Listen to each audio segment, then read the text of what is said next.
Hello, friends, and welcome to NC Family's weekly update for the week ending June 7th, 2024. I'm Sharon Sullivan here with Jerry Royal to talk about the week and what has been happening down at the legislature and actually nationally this week. Right. Yeah, I know you're going to lead us into it, but as far as actual legislation that's been passed, there are not a lot of updates. They are trying to move towards the end of the session. Right. Of course, we hear that, and sometimes it'll be months longer, but I know the speaker did indicate this week that the budget negotiations, which are kind of behind the scenes, are moving along. Yeah. And in addition to that, there is other legislation being considered, and that's part of what we're going to be looking at. Yeah, exactly. So I guess one of the important committee meetings that you and I popped in on was the Senate Judiciary meeting, Right. and they were talking about hemp products. Right. So let's try to tell them a little bit about this. Okay. Hang with us because it's a little Yeah. complicated. Well, it is, and it's interesting, and I think it hopefully be helpful to hear the title of the bill. It's an act to regulate the sale and distribution of hemp-derived consumable products and kratom products, and to ban those products from school grounds. Well, their point they started with is basically this is, for the most part, an unregulated industry.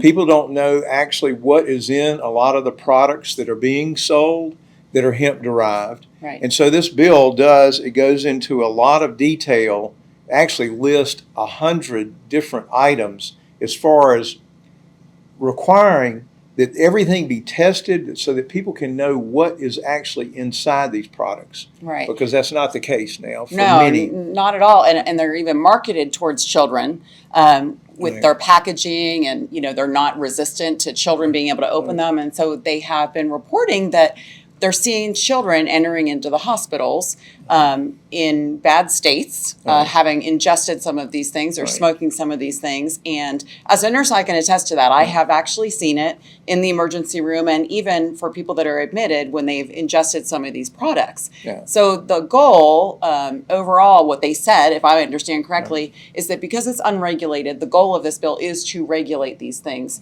and to not permit a certain amount or over or under certain contents of certain chemicals within these packaged goods. Right. And it's interesting because I can remember years ago when the state started moving down this path.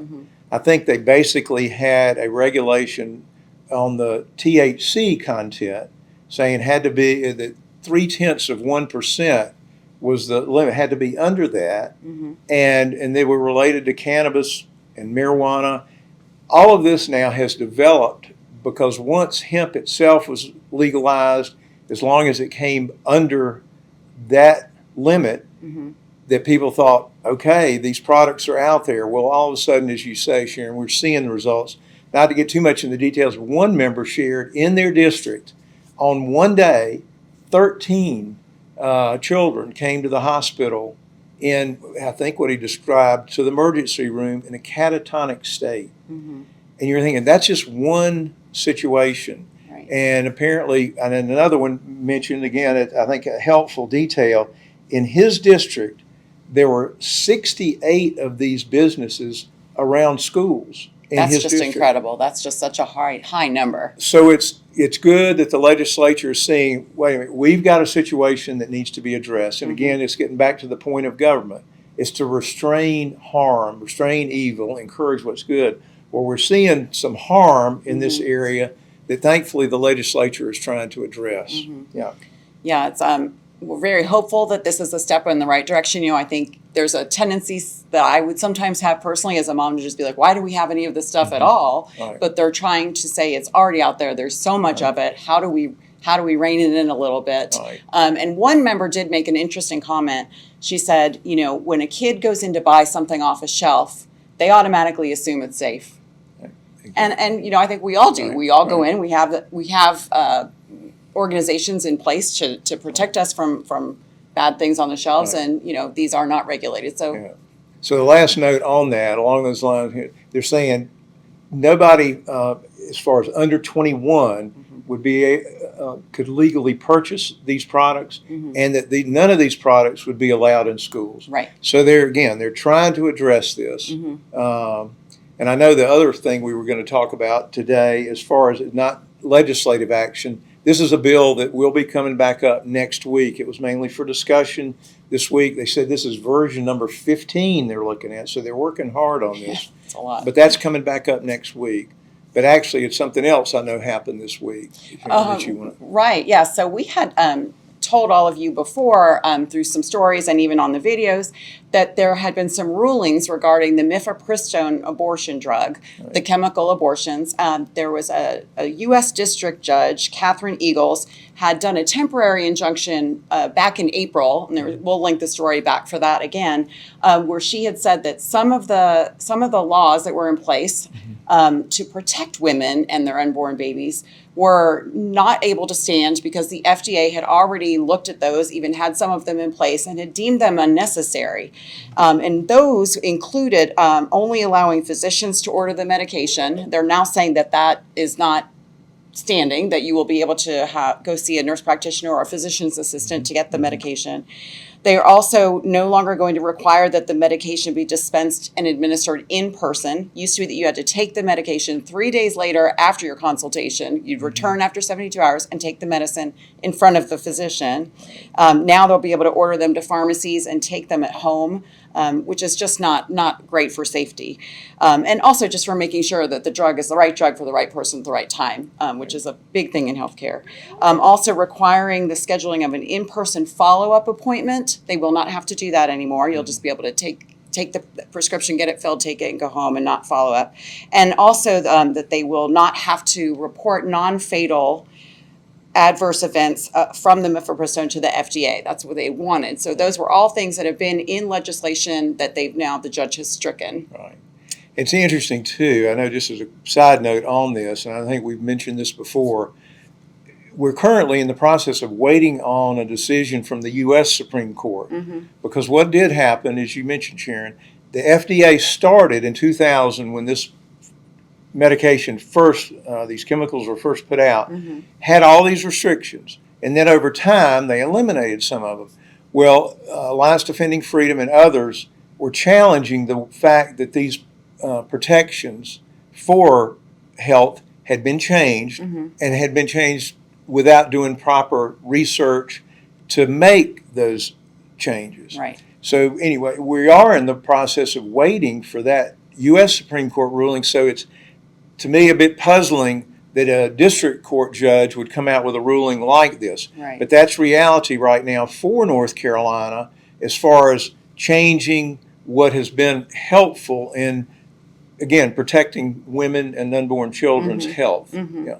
So the injunction that she had done originally was temporary. She has just now signed a permanent one. We'll be waiting to see what the U.S. Supreme Court says because, like you said, that could all change. Right. So we will continue to pray and hold fast to our hearts the chance that this might all be undone if they go back and say that what the FDA had done originally was not okay, right, in relieving those restrictions.